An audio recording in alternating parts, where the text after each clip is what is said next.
and today we're going to be talking about an interesting, fun topic, tension or lack thereof it.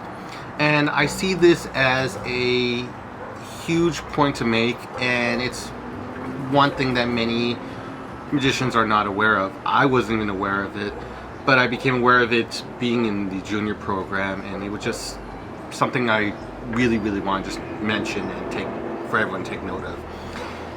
Because you notice how techniques can become harder with more tension. You're trying to focus it, trying to get everything right and everything.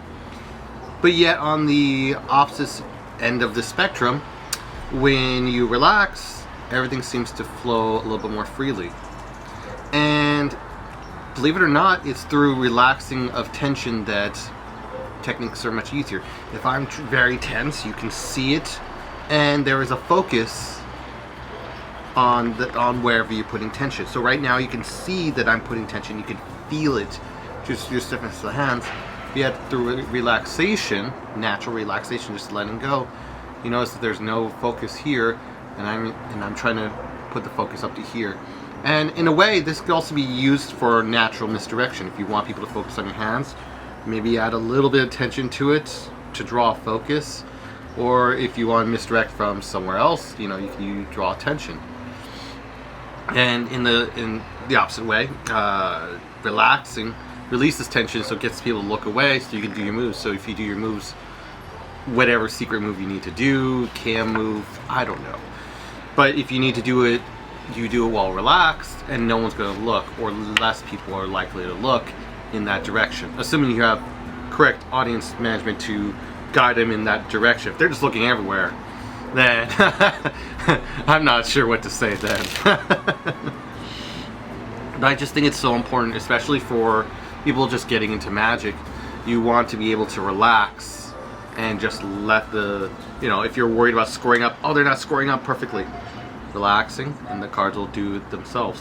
Where it's so difficult, you have to put so much pressure into getting that double lift. Through relaxing, I notice I just talk, just be casual, and I've got the break for the double lift, and do whatever technique I do. And that's why, because I, in the example, the context of double, when I do it very carelessly, and it looks like, even though people are looking at it, it looks like there's no tension, it looks natural, it looks like it's supposed to be. And just letting it flutter and go down. Instead of this, putting it as a point of tension there, and then you notice me doing it, putting pressure and sliding it down. You notice that there was something off about that card. So it's a odd idea. I don't want theory gets such a bad rap, and this is applicational. If I want to put a in-between context between this is only for performance and this is only theory and how to think, this is applicational theory where you can apply this and see an immediate result, be able to do it, and it just makes it a lot easier. I was really drawn to this principle when I was doing Brother John Hammond. Some of the work in Brother John Hammond's work, it's so intricate, and the way he thought of it, but because of relaxing and knowing when to relax, I was able to get through it. So his instant doubles were interesting, being able to get it, just turn it over. He has a lot of good stuff. Just if you're interested, go check out The Secrets of Brother John Hammond. It's a yellow book, great book, but that's only if you're intermediate or advanced card work, because those things are tricky and there's some gaps in there. But that advanced example aside, just releasing and relaxing, and you just make your magic look better. It also can, again, draw the audience. So the whole time, you could remove all the moves by just relaxing, casually talking, and maybe you're doing a move, but you're not adding any tension to it. By staring at it, we draw attention to it. We're putting focus. There we go. If I'm just looking, being casual, and I'm just looking up as I do the move, no one even notices the double lift until we look at it. I didn't put any tension there. Then again, if I was looking here the whole time and we stare at it, this is something to really be judged the whole way through. We just want the idea, or at least from what I learned from Vernon, was that we want to remove the moves in Magic so it seems flawless. Imagine you see a show where, and the few examples you could see relatively in modern days is if you can catch a performance of Juan Tamariz in YouTube or anywhere else, open a new tab, Command T, and check out Juan Tamariz, where it doesn't seem like there's any moves outside of his, with like one of his only performance, not his 3-card Monty, okay? But in essence, if you remove all the moves from Magic, what are we left with? A wonderful experience that we have no ideas to.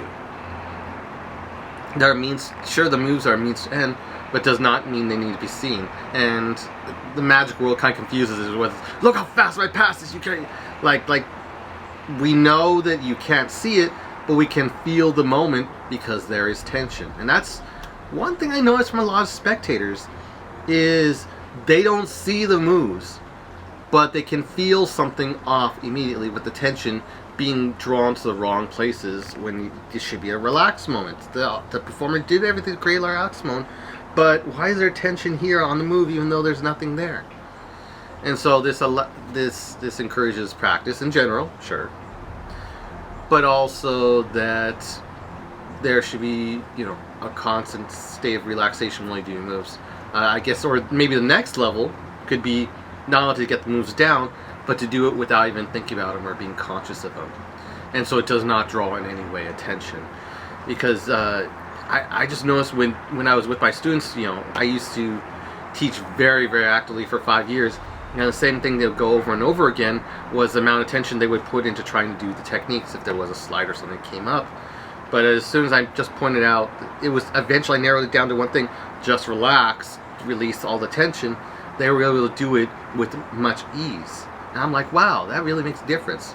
So I say this from the kindness of my heart. Try it, give it a try, and you'll notice maybe in some areas no, but in other areas, you know, the next level is just doing the techniques without adding any tension. So you remove that area where people can judge your performance, and it creates a whole Magic show that's just very smooth and elegant. And it could just be wonderful the whole way through. And again, that's always a continuing example. I try to practice what I preach and just be casual, and then the magic just happens. There's just the moments, wow, how did you do that? There's no way. And then adding other factors into it to make it seem more fair just builds upon it. So, like, oh, he shuffled the cards and he did it. He doesn't even try. He was so relaxed. It just adds a lot more to the fun, in my opinion. So with that said, hope you're having a wonderful one. And if you haven't checked out, I think it's over here, this video, you should probably check it out. And I'll see you in the next one.